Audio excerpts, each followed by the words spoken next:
Hello বন্ধুরা, Riya Gopal FMS channel তোমাদেরকে আবার একবার স্বাগতম। তোমরা দেখতে পাচ্ছ এটা অনেক আগেরই ভিডিও, কারণ আমার ধনু দেখো অনেকটাই ছোট। অনেক দিন থেকেই ভাবছিলাম এই ভিডিওটা তোমাদের সাথে শেয়ার করব ভেবে, কিন্তু হয়ে পাচ্ছিল না, তাই আজ তোমাদের সাথে শেয়ার করছি। এটা আমার বোনের বিয়ের ভিডিও, মানে আমার বোনের বিয়ে হয়ে গেছে, তো বাড়িতে ওঠাবে, পার্টি দেবে, ছোটোখাটো করে একটি অনুষ্ঠান আয়োজন করেছে বাবা। তো আমরাও সবাই যাচ্ছি, বাবা যাচ্ছে না, বাবা বাড়িতে একাই আছে, আমি, আমার বর আর মা, আমরা 3 বোন। আমার তো বিয়ে আগে হয়ে গেছে, তারপর ওর বিয়ে হলো, আর একজন ছোট বোন আছে। তো তোমরা দেখতেই পাবে ভিডিওতে। তো এখন আমরা যাচ্ছি তিনসুকিয়া।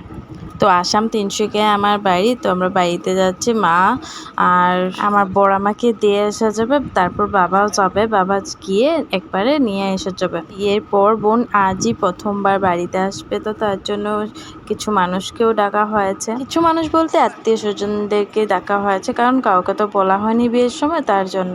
তো দেখো আমরা এসে পেয়ে গেছি তিনসুকিয়া, টুকটুকু করে এখন বাড়ি যাচ্ছে। তারপর তো তোমরা দেখতেই পাবে আমার ধনুকে দেখো অনেকটাই ছোট লাগছে, কারণ তখন তার 1 বছরও হয়নি, তার জন্য দেখে তো বুঝে যাচ্ছে। এদিকে দেখো মাও বসে আছে, অনেকদিন পরে বাড়িও আসছি, অনেকদিন বলতে কয়েক মাস পরে বাড়ি আসছি, আবার বোনকেও দেখতে পাবো, তার জন্য অনেকটাই খুশি লাগছে সত্যি। বাড়ি আসার পর ভিডিও কন্টিনিউ করলাম না, আমার বড় চলে গেছে। আর আজকে দেখো এই দেখো আমি সেজে গুজে রেডি হয়ে গেলাম, এদিকে বোনও ওরাও এসে গেছে, তত যত নিয়ে এই যে বোনও ওরা বসে আছে দেখো, আর আমি ভিডিও করাতে ব্যস্ত, সবাই দেখছে, তো মামিও দেখছিল, তো তার জন্য আমার অনেকটাই হাসি পাচ্ছিল। তো বোনরা আসার পর একে একে সবাই আশীর্বাদ দিয়ে নিচ্ছে। এটা দেখো আমার দিদন, তো দিদন আগে দিয়ে নিচ্ছে। দিদন তো অনেকটাই খুশি, কি বলবে। আর দিদন এমনিতে এরকম সবার সাথে হাসি ধেমালি করেই ভালোবাসে থাকতে। অতটা গরম নেই, তবু এতটাই গরম লাগছে আজ, কি বলবো। দিদন খুশি মিষ্টি খাইয়ে দিচ্ছে, তারপর এখন নেহারও খাইয়ে দিচ্ছে, আর হেসে হেসে কী বলছে ওই জানে। এটা হলো আমার শ্বশুরমশাই, শ্বশুরমশাই আর শাশুড়ি মা দুজন একসাথে দিয়ে দিচ্ছে।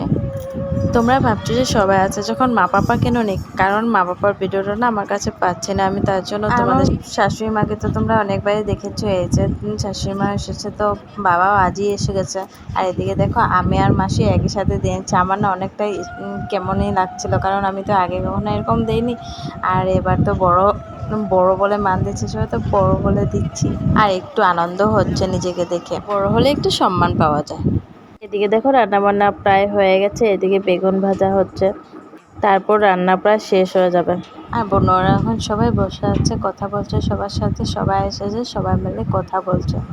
এটা দেখো আমার বড় মাসি যেটা ভিডিও করতে যাচ্ছিল না, এটা আমার মামি, দিদন সবাই বসে কথা বলছে। এই যে বদ্দি ভাই, এদিকে দেখো নেহাও বসে আছে, আর ওর জামাই আর ভাইও সাথে আছে, এই যে বড় ভাই ভিডিও করছিল। আর এদিকে দেখো নেহাদের বাড়ি, মানে আমার মেজো বোনের বাড়ি, সবাই বসে কথা বলছে, সবাই বসে আছে, আর গরমও লাগছে আজ অনেকটা। এদিকে দেখো বৌদিরা সবাই বসে আছে, আর আমাকে ব্লগ করতে দেখে ওরা অনেকটাই হাসছিল, আর বন্ধু করতে চায় না, আর সবাই সবার কাজে ব্যস্ত, আমি নিজে ব্লগে ব্যস্ত, কি বলবো। আর এদিকে মামি দেখে হাসছিলাম আমাকে, আমি বললাম যে ব্লগ করছি। আর যাই হোক, ভালো ভালো অনুষ্ঠানটা হচ্ছে, অনেকটাই ভালো লাগছে। আর প্লিজ তোমরা ভিডিওটা শুরু থেকে শেষ অবধি দেখো, আর যদি ভালো লাগে থাকে তাহলে প্লিজ লাইক কমেন্ট শেয়ার করে দেবে, আর যারা আমার চ্যানেলে নতুন আছো প্লিজ আমার চ্যানেলটাকে সাবস্ক্রাইব করে দেবে। আর এদিকে দেখো বাচ্চারা কতটাই দুষ্টুমি করছে একসাথে। এত গরমে আমার ধনু কারোর সাথে যাচ্ছিল না, তো ওকে আমি ঘুম পাড়িয়ে দিয়েছি খাইয়ে। তারপর এদিকে দেখো সবার সাথে ঘুরে ঘুরে একটু কথা বলে নিচ্ছিলাম, এদিকে সবাই বসে ওরাও কথা বলছে, আমিও বসে আছি। দেখো ভাইকে বলছিলাম ভিডিওটা করে দেওয়ার জন্য, তার জন্য আমাকে বসতে দেখেছ, নয়তো তো আমি বসে থাকি। আর ও চটপট করে এনে আবার আমার হাতে মোবাইলটা দিয়ে দিল। এদিকে দেখো খাওয়া দাওয়ার পর্ব শুরু হয়ে গেছে, এই যে সবাই ওদের বাড়ির খেতে বলেছে যে প্রথম।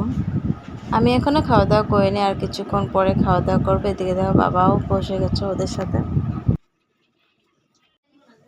সবাইকে করছি, বৌদিদেরকে কেন করছি না, ওরাও বলছিল, তো আমি এসে একবার ওদেরকেও করে দিয়ে গেলাম। এটা দেখো আমার বৌদি এই যে দাঁড়িয়ে আছে, আর এইটা তো বৌদি পিসাতো দাদার বউ, এগুলো সবাই বসেছে একসাথে। এই যে নেহাও বসেছে, আর ভাইও বসেছে। আমাকে বলছিল খেতে বসে যেতে, কিন্তু আমি বসলাম না, আমি ভাবলাম একটুক্ষণ পরে বসবো, সবাই খেয়ে নিই, তারপরে যে বাচ্চারা সবাই, আর আমাকে দেখে ওরাও এরকম করছে। এদিকে দেখো খাওয়া দাওয়া সবাই এখন বসে আছে, প্রায় সন্ধ্যা হয়ে আসছে, ওরা কিছুক্ষণ পর বের হয়ে যাবে, তো তার জন্য সবাই বসে কথা বলছে। এদিকে ফটো তোলার পর্ব, আর আমার ছোট বোন ক্যামেরাম্যান হলো, বাকি সবাই দাঁড়িয়ে আছে, কেউ দেখছে। এদিকে দেখো বৌদিরা সবাই বসে আছে, সবাই কথা বলছে। কি বলবো, আর দিন পর ভিডিও আপলোড করে, তোমরা প্লিজ কেউ খারাপ পাবে না। এখন এই সময়টা অনেকটাই কষ্টকর বলো মেয়েদের জীবনে। এখন চলে যাচ্ছে বোন বাড়ি, অনেকটাই খারাপ লাগছিল। কি বলবো, সবাই এসেছি, এই সময়টা আমারও ভালো লাগে না, সত্যি বলছি। আমার নিজের বিয়ের কথাও মনে পড়ে গেল। তো আমরা এখন বোন চলে যাবে, দিনে তো হাল্লা চিল্লার পর বাড়িটা একেবারে ঠান্ডা হয়ে যাবে, কিছুতেই ভালো লাগছে না। দিকে দেখো সবাই এসেছি আমরা, ঈদের সময়টা অনেকটাই খারাপ লাগে, তাই না? তো কালকের অনুষ্ঠান তো শেষ হয়ে গেল, আজ আমিও চলে যাচ্ছি বাড়ি। দেখো মাদের সাথে আমি বাবা তিনজনই চলে যাচ্ছি বাড়ি, কারণ আমার বর একা আছে বাড়িতে, তো অনেকটা অসুবিধা হয়ে যায় তার জন্য। কি করবো বলো, বাড়ি তো যেতে হবে। তো তাই আজকের ভিডিওটা এখানে শেষ করছি, আবার দেখা হবে নতুন কোনো ভিডিও নিয়ে। বাই বাই, সবাই সুখে থেকো, ভালো থেকো, আনন্দে কাটুক সবার জীবন।